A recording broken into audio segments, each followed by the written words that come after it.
तो life insurance policies में एक टर्म होता है ग्रेस पीरियड।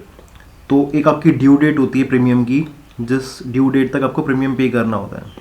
मान लीजिए वो है 1 जनवरी 2023, तो जो अभी जनवरी आने वाला है 1 तारीख की आपकी ड्यू डेट है, आपको प्रीमियम पे करना है 1 तारीख तक। बट आप ग्रेस पीरियड में उसका प्रीमियम पे करते हैं। तो grace period policy to policy depend करता है। कुछ पॉलिसीज़ में सिर्फ 15 डेज़ का ग्रेस पीरियड होता है, किसी पॉलिसीज़ में 1 मंथ का भी होता है, किसी में 6 मंथ्स का भी होता है।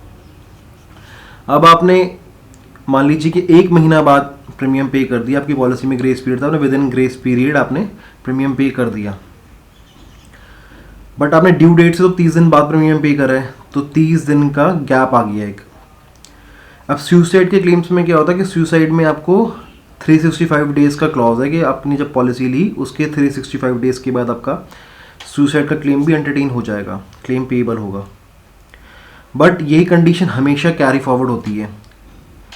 जैसे कि अगर आपकी पॉलिसी को 5 साल भी हो गए, 5 साल के बाद भी अगर आपकी पॉलिसी ग्रेस पीरियड में रिन्यू हो रही है, आप रिन्यू कर रहे हो, प्रीमियम पे कर रहे हो ग्रेस पीरियड में जाके 30 डेज़ के बाद, तो आपकी ड्यू डेट से 30 डेज़ का गैप आ गया। अब नेक्स्ट प्रीमियम अगर फॉल करता है आपका 1 जनवरी को, दोबारा से फॉल करेगा 2024 में। अब यहाँ पे अगर आपने प्रीमियम पे कर दिया तो आपका क्लेम पेएबल होगा 1 जनवरी 2024 को भी, सुसाइड का भी, अगर सुसाइड का क्लेम आता है इन केस। बट अगर दिसंबर की 31 तारीख तक भी आपका सुसाइड का क्लेम आता है तो वो पेएबल नहीं होगा, क्योंकि यहाँ पे वो 365 डेज़ की कंडीशन जो है वो फुलफिल नहीं हो पाई।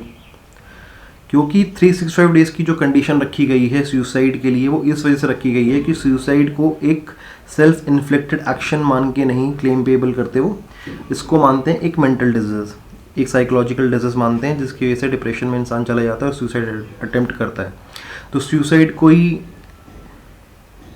1 साल पहले प्लान नहीं करेगा, तो एक टाइम पीरियड रखना था इस चीज़ के लिए। जैसे हेल्थ इंश्योरेंस में 24 मंथ्स का वेटिंग पीरियड होता है कुछ स्पेसिफिक डिजीज़ के लिए, तो ऐसा नहीं है कि सारे डिजीज़ 24 मंथ्स टाइम लेके ही होती है, बट एक टाइम फिक्स करना होता है इंश्योरेंस कंपनी को कि कुछ तो टाइम हम डिसाइड करेंगे ना कि इसके विद इन अगर होता है क्लेम तो पेएबल होगा, इससे पहले होता तो नहीं होगा।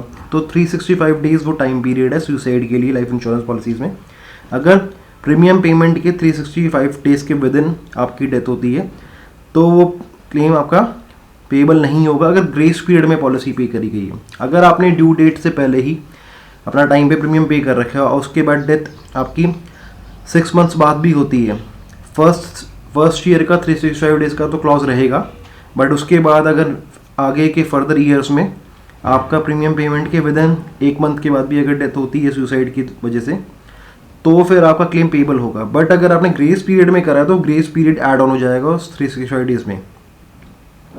तो इस चीज़ का हमेशा ध्यान रखें कि प्रीमियम पेमेंट जो हमेशा टाइम से करें। ये वीडियो बनाने का पर्पज़ यही है कि life insurance corporation of India, LIC of India ने इस बारी कुछ क्लेम्स ऐसे रिजेक्ट करें जो कि ग्रेस पीरियड में पॉलिसी रिन्यू हुई थी, ऑफिस सुसाइड हुई और सुसाइड ग्रेस पीरियड के बाद 365 डेज़ या नेक्स्ट प्रीमियम ड्यू डेट नहीं आई थी, तो वो क्लेम रिजेक्ट हो गए। तो ये एक ऐसी कंडीशन है जो जनरली लोगों को नहीं पता होती। So thanks for watching this video and see you in the next.